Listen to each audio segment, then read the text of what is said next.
11:16 a.m., August 19th. Natural Foods Emporium, whatever it's called, Ontario. Dateline. Portugal in flames. 500,000 evacuated. Europe in crisis. This is a global phenomenon that's going on. What I'm bringing your attention to, if you follow me, is what's underneath this. Climate change. Just so you know, the United Nations tells us climate change refers to long-term shifts in temperatures and weather patterns. Human activities have been the main driver of climate change. Bullshit. Well, whose estimation is that? The United Nations? They take a vote on it? They consult the scientists, who I call morons, right? That's my word for scientists, morons. And the people who trust the science are sub-morons. I mean, they're underneath the morons, the regime of the morons. Human activities have been the main driver of climate change, primarily due to the burning of fossil fuels like coal. You're talking about a universe, infinite universe, that the scientists have no sense of how infinite it is. But they know that it's any changes. Well, they also have another theory, in case anybody actually follows what the scientists write, meaning there's no such thing as scientists or artists or Christians or Buddhists. Any of these categories describe precisely nothing, and what they know is precisely nothing. Chaos theory that the scientists came up with is not a theory, it's a fact. It's a fact. The fact is you can't predict anything. The scientists can't predict, the shit that's going to come out of their ass or their mouth or anything else from one day to the next. They make it up on the spot for the fools because it's called the big lie. Joseph Goebbels, the Nazi philosopher, minister of propaganda. He was a fiction writer, incidentally, just like Karl Marx. They both wanted to be writers, of course, but they have no talent whatsoever, like all the other writers, popular writers. So they invent their mad theories, and everybody believes them because they're having so much enjoyment from it. What's more exciting than gluing yourself to throwing paint all over a Van Gogh or whatever? These are all staged events, incidentally. As I've pointed out many times, nobody is getting through security with a can of paint to go up in the Getty Museum and throw paint on a painting or any of it. I can't even draw in front of them. If you have a ballpoint pen, I've had my pen taken away. You have to use this, and you can't go anywhere near the paintings, of course. The guard is over there in 2 seconds. I used to go up and inspect the paintings with a magnifying glass when I was in high school. Nobody was in the National Gallery of Art. It was dead. That's before the King Tut show. As soon as it's King Tut, hey, the spectacular advertising, propaganda, it's art, it's not art. The Egyptians didn't make art, neither did the Persians, neither did the Christians.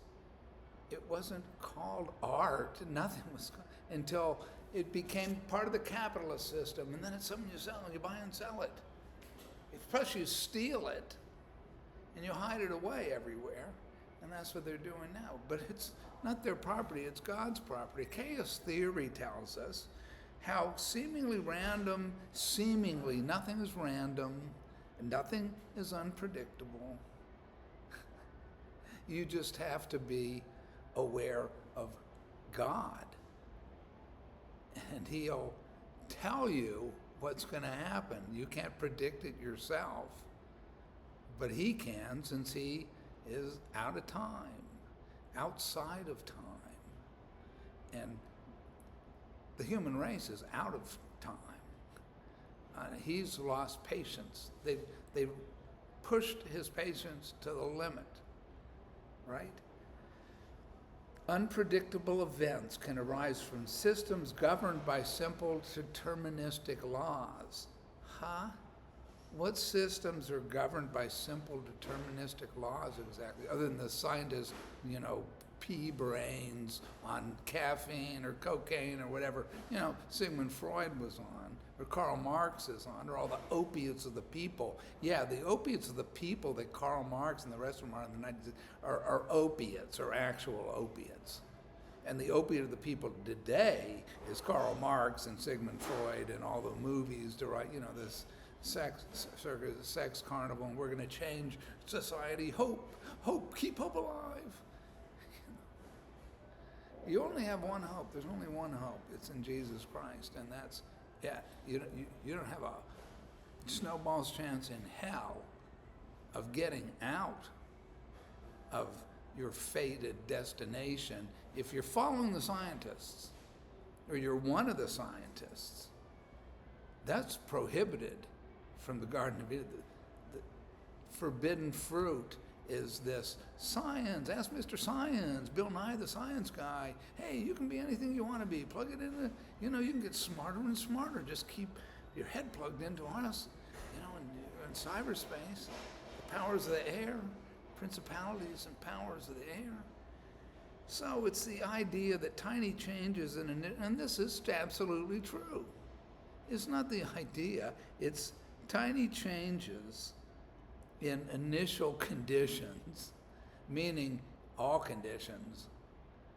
Tiny changes in all conditions can lead to vastly different outcomes over time. It's illustrated by the butterfly effect, where a small change, like a butterfly flapping its wings, could theoretically lead to a tornado.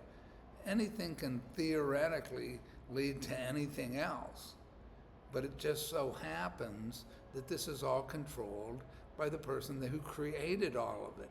And scientists or anybody else are not going to have the foggiest notion of what the weather is today anywhere on Earth, because the scientists are tracking nothing whatsoever. AI is compiling all these statistics. Who is AI? Satan. The powers of the air. I just point out lies.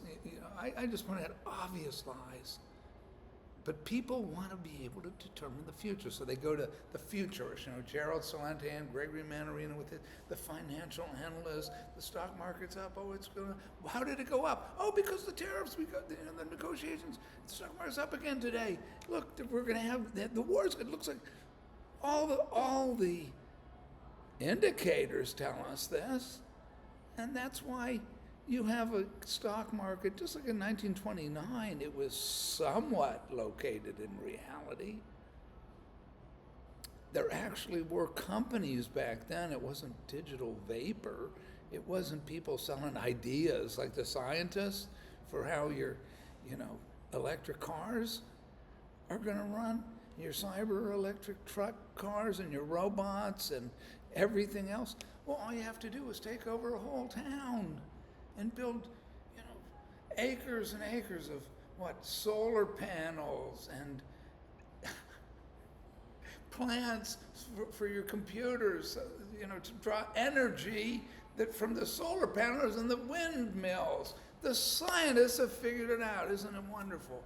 God, why don't you use some of your productive time and intelligence to read Scripture and really understand that that's the reality? And it always has been the reality. And it's the history of the human race is what you see in the Bible. And you also see the person who created the human races in the Bible who speaks.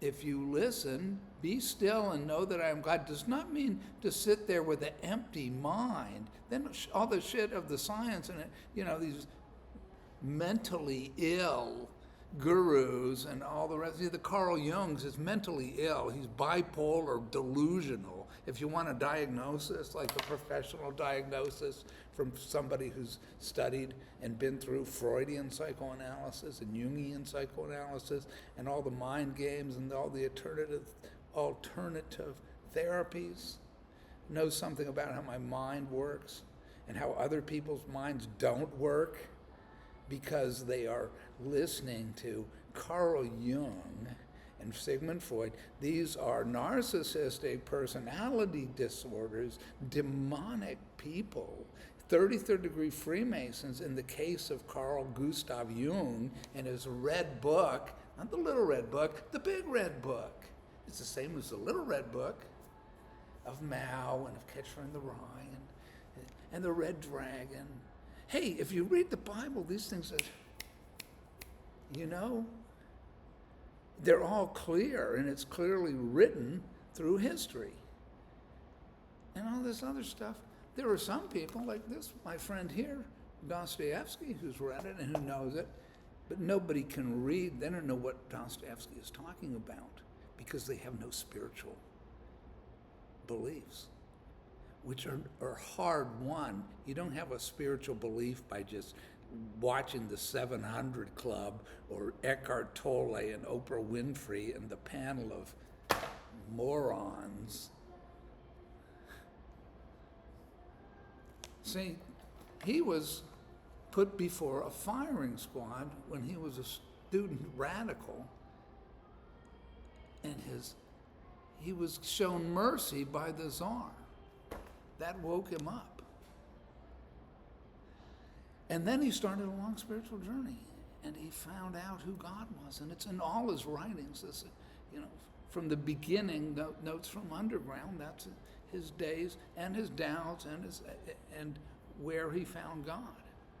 But it's not in the new translations. Just like with the new translations of the Bible, the new translations of a Christian writer, they don't exist anymore. They're secular writers. There's a difference between somebody writing sacred prose, which is devoted to God and the search for God, or somebody, and that includes Cervantes, who began Western literature, who was imprisoned by the Spanish Inquisition, and who had his doubts too. What he had his doubts about was the Christian religion, is what he had his doubts about. And he satirizes it from the perspective of how God sees it, how God sees Don Quixote and Sancho Panza, and the attempt, to change God's world through human, tilting at windmills, human fantasies, delusions, doctrines of devils, and the rest of it. So that's why, long and short of it is that is why God is ending it, just like he ended it in the days of Noah, and just like we see Sodom and Gomorrah and Babylon. And where is Babylon? This is mystery, but I'm sitting in it. It's not just the U.S., it's all of North America. The U.S. is the center of it, right? The U.S. is the originator. That's where it originated from, that, inside this deterministic system. And it's flapping its wings. Yeah, its satanic wings is what are flapping. That's just, the good news is that it proves that there's a Jesus Christ. Look, if there's a Satan with this much power, and that's all in it's stated in Scripture who the ruler of planet Earth is and who gives out all the goodies and all the rest of it. Because Eve, Jezebel, whoever you want to call it, Herodias and Salome, the women want to, do it for themselves, whatever they're singing. It's raining men. Yeah, it's raining men. You're going to see them. It's raining men. They're coming for you, just like they came for the women in the days prior to Noah. And the women consented to having sex with them, and that is all in Scripture. All I'm delivering are scriptural truths. And so, you have a choice to make. Whether you're going to go with pop Christianity and pop Buddhism and all this popular, because it's popular, that's why it's the broad path. That's why God says there's a narrow path that few are on, and there's a broad path which leads to eternal damnation in the lake of fire. Have a good day. God bless everybody. I'm not coming onto this YouTube channel because it does me a lot of, favors, and I have a lot of friends. I'm coming here to try to save whoever is confused by all the science and all the experts and all the pundits and all the religious authorities and all the rest of it. And just cut through the bullshit and say, that is going to take you forever into cloud cuckoo land. I see it all over here. Nutrient dense, sustainably sourced. What does organic mean? Organic farming protects the lawn. What is organic exactly? You've got processed foods. There's some organic produce, presumably, though who knows. But to call everything organic and keto-friendly and gluten-free, yeah, the chocolate candy is gluten-free. It's exciting, isn't it? They didn't put any wheat in it or something. These are just commercially advertised, meaningless words that people, oh, it's organic, oh, it's good for you. Yeah, have another, candy bar. All right, talk to you later. God bless everybody.